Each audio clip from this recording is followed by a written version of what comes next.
Hello everyone, and welcome in my another video lecture tutorial, that is MD Yahya fusion tutorial. Okay, and in this class I am going to deals about the fertilization in flowering plant. और इसके पहले वाले मैंने just इससे पहले वाले videos में मैंने ये बताया था कि पॉलिनेशन क्या होता है. ओके, सो फर्टिलाइजेशन के पहले ये समझना काफ़ी ज़रूरी था कि पॉलिनेशन क्या होता है, इसीलिए मैंने बताया था उस वीडियो में कि पॉलिनेशन एक्चुअली होता क्या है.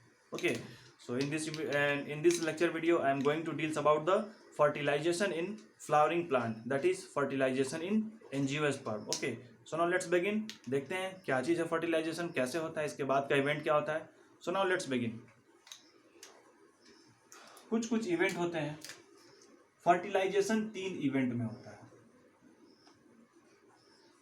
Fertilization is completed into 3 events. The very first event is known as pre-fertilization. Fertilisation के पहले वाला इवेंट, उसके बाद में होता है फर्टिलाइजेशन का इवेंट, और इसके बाद होता है पोस्ट फर्टिलाइजेशन.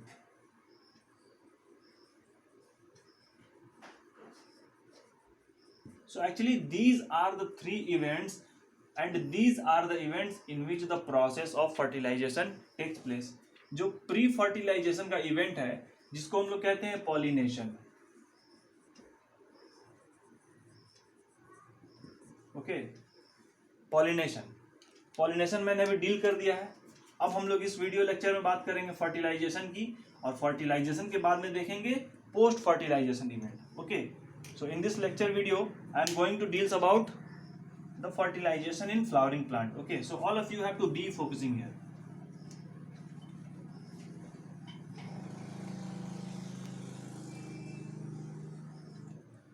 So फर्टिलाइजेशन एक बार फिर से रिकॉल कर देता हूँ कि आखिर फर्टिलाइजेशंस होते किस तरह से हैं.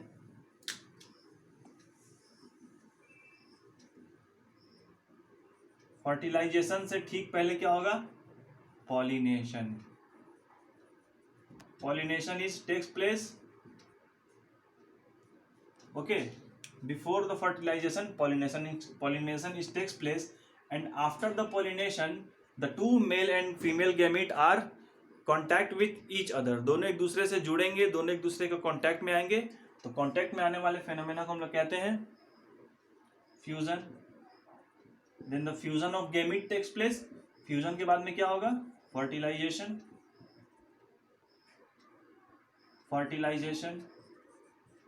Okay, and after fertilization what? After fertilization the formation of the zygote takes place, that is formation of a cell. एक सेल का फॉर्मेशन होगा, और बाद में फिर इसी सेल में क्या होगा?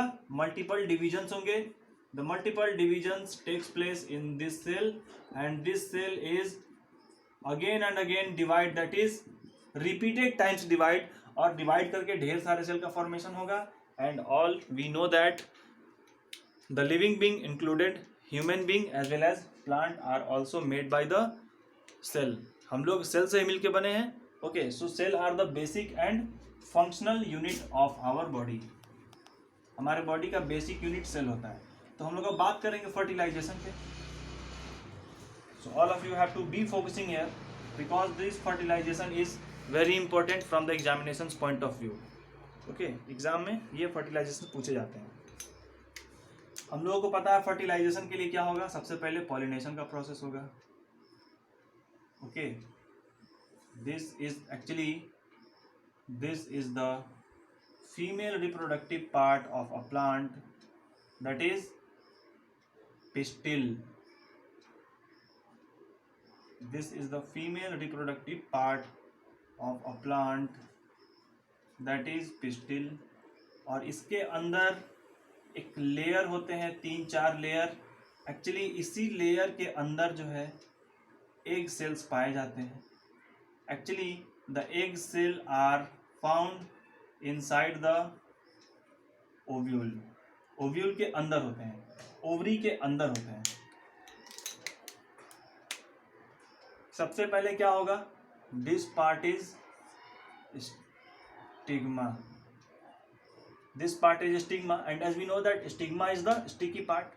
So stigma have the tendency to hold the pollen grains, to hold the male sex cell, and actually this stigma is the roof of the what? Roof of the female reproductive part, that is pistil.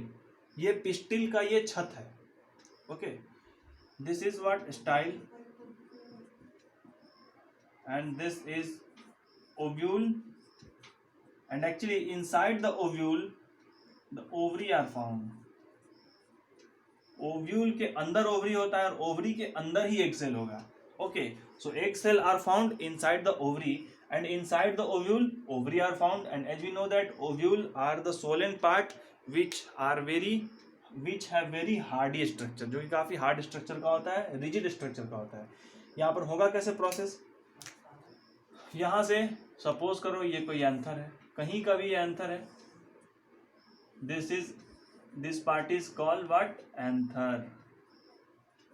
This is anther, and as we know that anther containing what? Anther containing male sex cell. Anther containing male sex cell, and when this anther got ripened, जब ये पक जाएगा तो क्या होगा?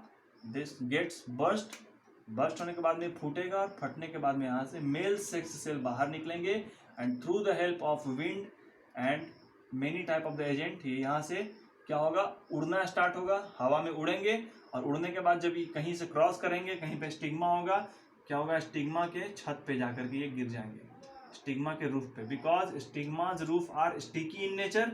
ये stigma है, ये क्या है? ये स्टिकी नेचर का है, यहाँ पे चिपक जाएगा, और जब यहाँ पर मेल सेक्स सेल यहाँ पर जब आके लैंड करेगा, after the landing the male sex cell start forming a male sex tube, that is pollen tube.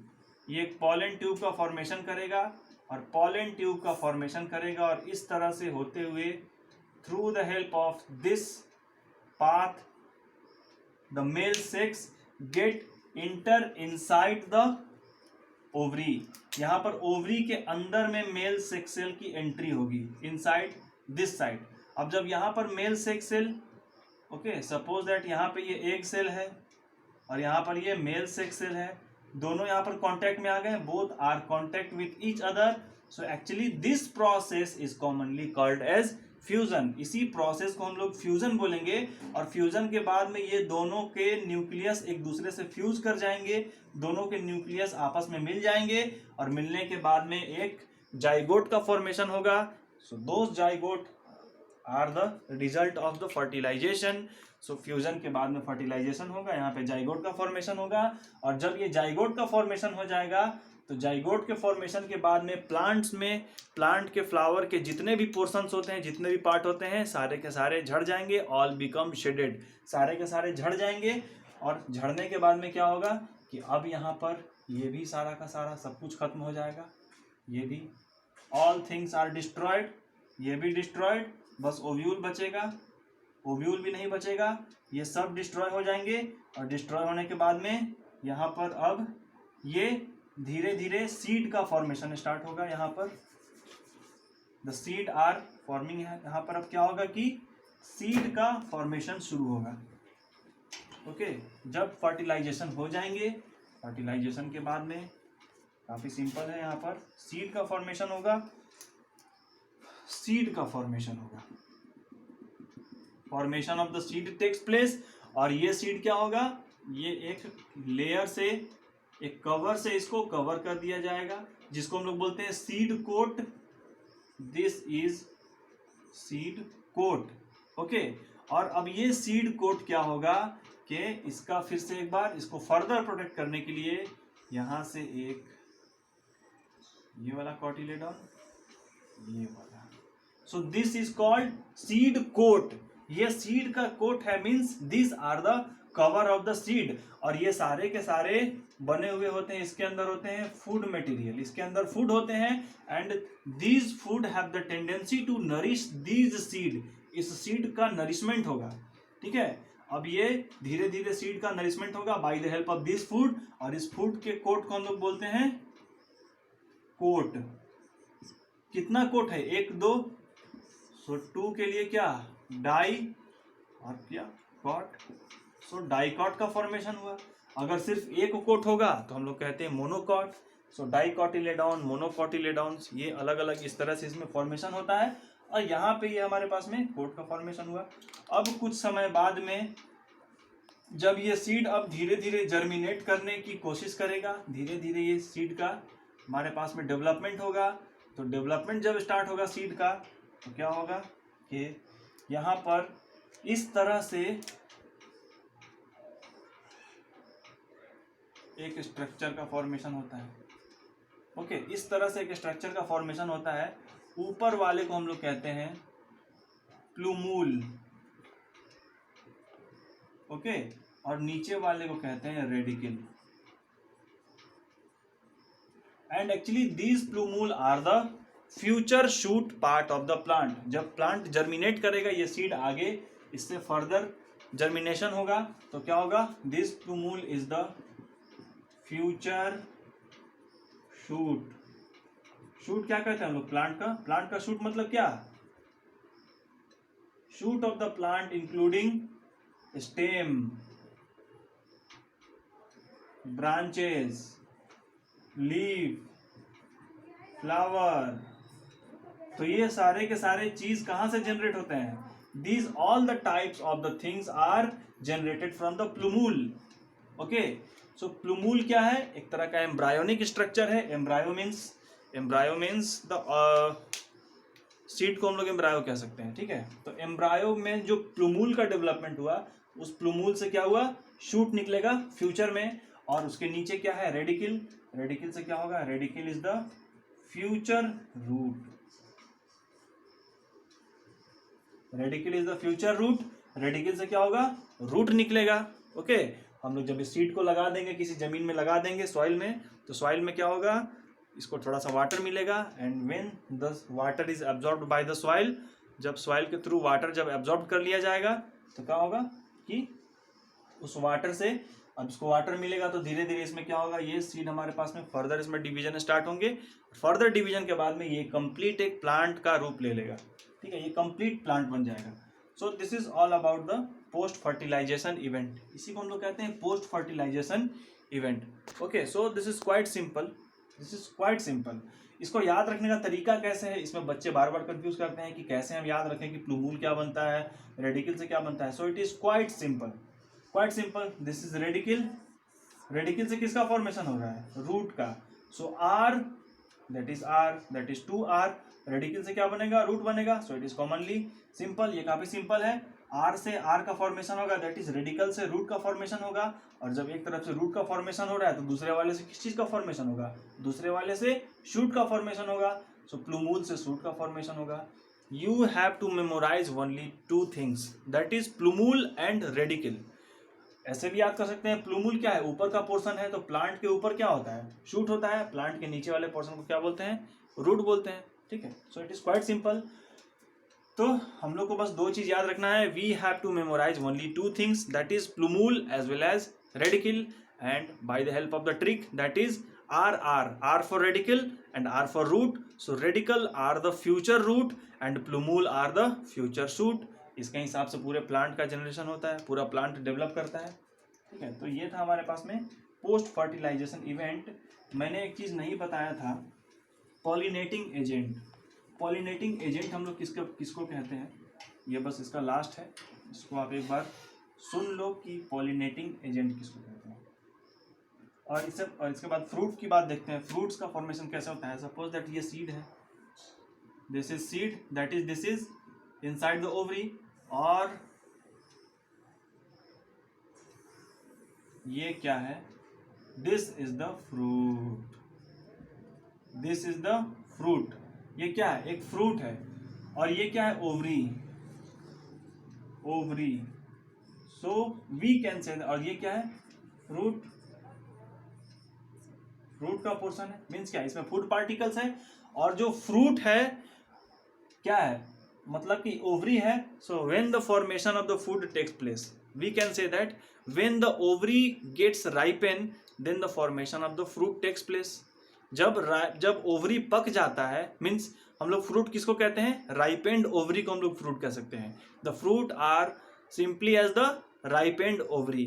So it is quite simple. Ripened ovary को ही हम लोग फ्रूट्स कहते हैं. एक चीज मैंने बताया नहीं था, पॉलिनेटिंग एजेंट. आखिर पॉलिनेटिंग एजेंट होता कैसे है, कैसे कैसे पॉलिनेशन होता है, किसके किसके थ्रू पॉलिनेशन होगा. 5 मिनट इसके लिए लगेगा, 5 मिनट भी नहीं, 2 से 3 minute. So there are various type of the pollinating agent. What is pollinating agent? Pollinating agent are those type of agent which facilitate the pollination, जो कि pollination को आगे facilitate करते हैं. So pollinating agent की बात करें तो wind, insect, that is animal, और अगर उसके बाद फिर water. So these 3 are the pollinating agent. Wind से कैसे होगा? जब भी कोई एंथर है, सपोज दैट दिस एंथर, जब ये एंथर क्या हुआ, मैच्योर हुआ, मैच्योर होने के बाद में क्या हुआ, बर्स्ट हुआ, बर्स्ट होने के बाद में यहाँ से बाहर male sex cell are just comes off, बाहर निकल गए, मेल सेक्स सेल बाहर निकले. अब विंड है, विंड क्या हुआ, यहाँ से हवा चली, जब यहाँ से हवा चलेगी तो क्या होगा, ये पॉलन ग्रेन्स यहाँ से उड़ना स्टार्ट होगा, और उड़ने के बाद कहाँ जाएगा, स्टिग्मा पे जाके चिपक जाएगा. And through the help of the wind the pollination takes place. So that is why we can say that wind is the pollinating agent. अब बात करते हैं इंसेक्ट की. सपोज करो ये एंथर है, एंथर में अब जब यहाँ पर जब ये एंथर मैच्योर हो गया, जब बर्स्ट हो गया, तो कुछ ना कुछ सेक्स सेल बाहर निकलेंगे और कुछ सेक्स सेल इस एंथर पे ही होंगे. तो जब भी कोई इंसेक्ट आकर के बैठेगा, यहाँ कोई इंसेक्ट ऐसे आके बैठा, ओके, ये कोई इंसेक्ट आके बैठा, इसके लेग में क्या हुआ, पैरों में ये चिपक गया, इसके पैर में ये सेक्स सेल चिपक गया इंसेक्ट के पैर में. अब यही इंसेक्ट वापस वहां से फ्लाई करेगा, उड़ के क्या होगा, किसी स्टिग्मा पे जाके बैठेगा. तो क्या हुआ, यहाँ से पॉलन ग्रेन ट्रांसफर हो गया स्टिग्मा पे, किसके हेल्प से, through the help of the insect. So we can say that insect is also the pollinating agent. अब बात करते हैं वाटर की. ऐसे प्लांट जो कि पानी के अंदर होते हैं, पानी के अंदर है, एंथर क्या हुआ, मैच्योर हुआ, एंथर से क्या हुआ, मेल गैमेट्स बाहर आए. अब मेल गैमेट वाटर के करंट के थ्रू से वहाँ से फ्लोट करके चले गए स्टिग्मा पे, और स्टिग्मा पे जाके स्टिक करके बैठ गए. तो यहाँ पे भी पॉलिनेशन हो गया, किसके थ्रू हुआ, वाटर के through. So we can say that water is also the pollinating agent. Okay, so the pollinating agent. What is pollinating agent? Actually, pollinating agent is the pollination causing agent. By the help of the pollinating agent, the process of pollination takes place. What is pollination? Actually, pollination is the process in which the transfer of the male sex cell from the anther to the stigma. So this process is commonly called as pollination. After the pollination, the fusion takes place, and after the fusion, fertilization takes place. After the fertilization, formation of a new cell, that is the formation of a zygote takes place, and after the formation of the zygote, those zygote are converted into a seed. And after the seed, when seed gets suitable conditions, when seed absorb water, when seed absorb moist, then due to the minerals the seed starts germinate. Seed germination start होगा, और जब seed germinate करेगा तो क्या होगा, एक complete plant का formation होगा. इसीलिए जो भी सीड्स वगैरह है उसको हम लोग किसी ड्राई प्लेस पे रखते हैं. ड्राई प्लेस पे इसीलिए रखते हैं ताकि उसको वाटर ना मिले, क्योंकि अगर वाटर मिलेगा तो क्या होगा, उसमें फिर से जर्मिनेशन स्टार्ट हो जाएगा. ओके, सो इस तरह से ये हमारे पास में ये सारे के सारे प्रोसेस थे. ये reproduction and flowering plant complete हो चुका है. मैं अगले चैप्टर में पढ़ाऊँगा रिप्रोडक्शन इन ह्यूमन बींग्स. आगे का है अब ह्यूमन बींग्स में रिप्रोडक्शन, वो काफ़ी लंबा चौड़ा है, मुझे लगता है उसमें 3-4 लेक्चर्स लग जाएंगे. So all of you have to be focusing here. और मेरा वीडियो देखें, कमेंट में बताएं कैसा लगा, लाइक करें. Okay, so this much for the day. Thank you.